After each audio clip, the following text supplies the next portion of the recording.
Morning friends, welcome to our new class of gravitation. This is our fifth class.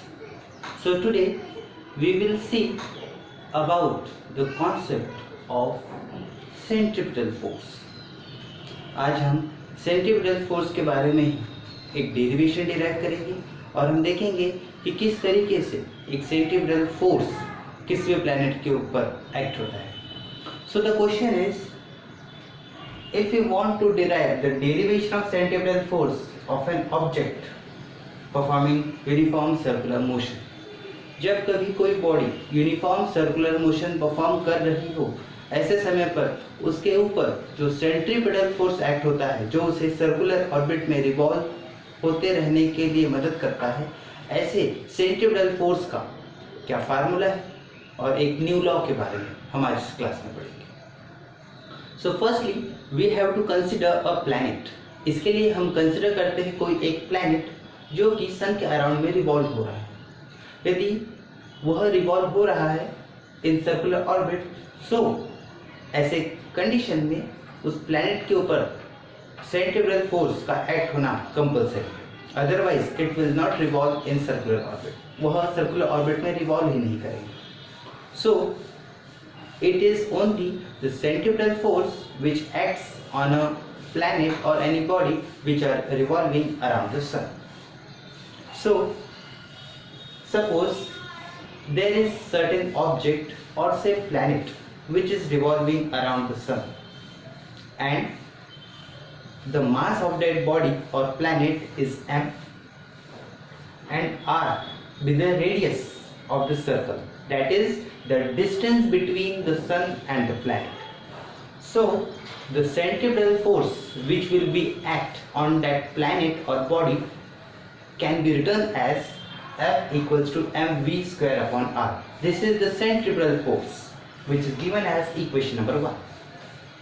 Another thing, if the planet is continuously revolving in a circular orbit, then it must cover some distance equal to circumference.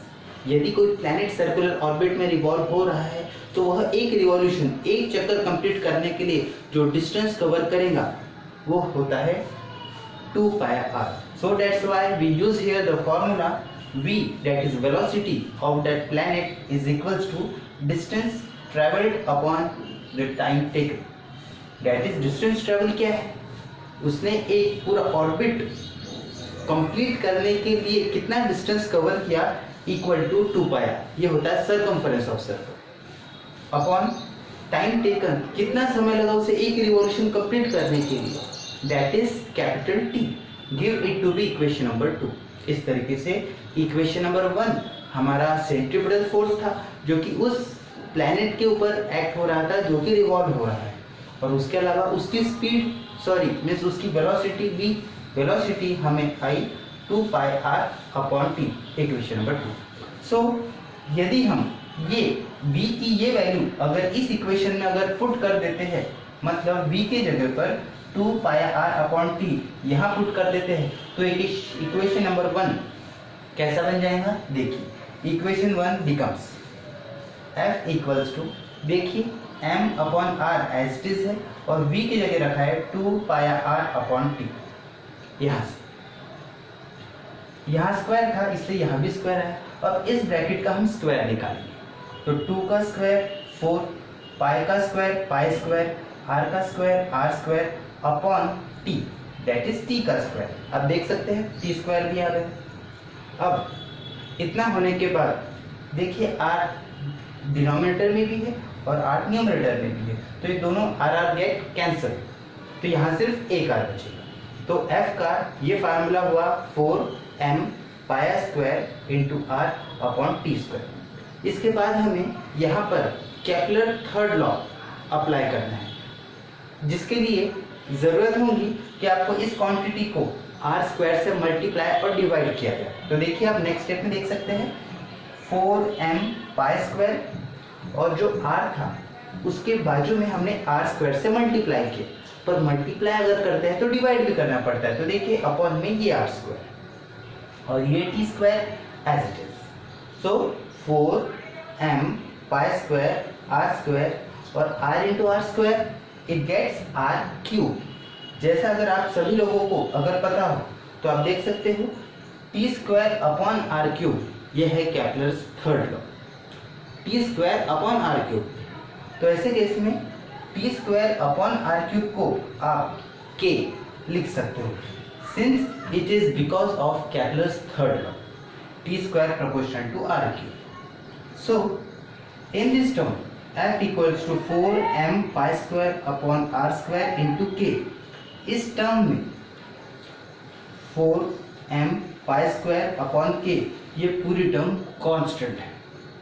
Yes, तो इस इतनी constant term को यदि हम यहाँ से हटा दें तो उसके जगह कांस्टेंट टर्म को हटाकर हम इसे लिख सकते थे प्रोपोर्शनलिटी का साइन।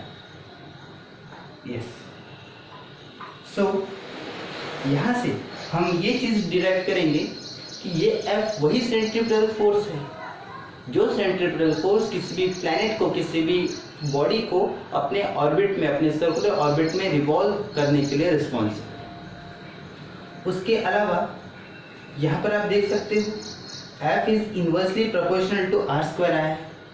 इसका मतलब ये है कि जब न्यूटन ने ये हमारे सारे फॉर्मूले जब डिराइव किए, ये सब डेरिवेशन फाइंड आउट किया, तब उन्हें समझ में ये भी आया कि it is nothing but the inverse square law of gravitation. Inverse square law आप देख सकते हैं, यहाँ जो डिस्टेंस है सन एंड प्लैनेट के बीच का, इसे r से रिप्रेजेंट किया गया है, उसके ऊपर स्क्वायर भी है और वो इनवर्सली प्रोपोर्शनल रिलेशन आया है यहाँ पर फोर्स और डिस्टेंस बिटवीन प्लैनेट एंड सन के बीच में, इसीलिए इसे inverse square law of gravitation कहते हैं।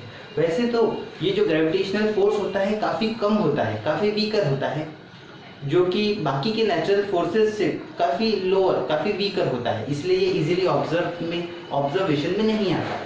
लेकिन इतने बड़े बड़े प्लैनेट, स्टार्स, इनके बड़े बड़े मासेस होने के कारण it can be considered. So we can say कि in this way the centripetal force which are acting on the uniform circular motion body, so in this way we have to follow these steps and we have to derive, this is nothing but the inverse square law of gravitation. I hope you must be understood this simple concept of centripetal force. Thank you.